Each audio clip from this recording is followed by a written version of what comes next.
শুভ সকাল বন্ধুরা। তো সকালবেলা ছাদে এসেছি, দেখুন কি কুয়াশা, আর সবে সূর্য কুয়াশা দেখাই যাচ্ছে না। এখন প্রায় 7টা বাজতে যায়। তো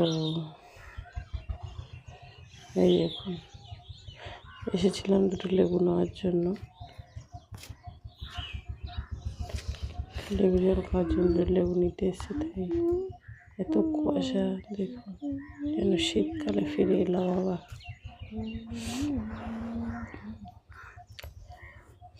এই ওয়েদারে একবার গরম একবার ঠান্ডা। গাছটাতে কত ছোটো ছোটো লেবু ধরে আছে দেখুন। ভিডিওটা ভালো লাগলে অবশ্যই লাইক কমেন্ট শেয়ার করবেন এবং চ্যানেলটিকে সাবস্ক্রাইব করবেন। ধন্যবাদ।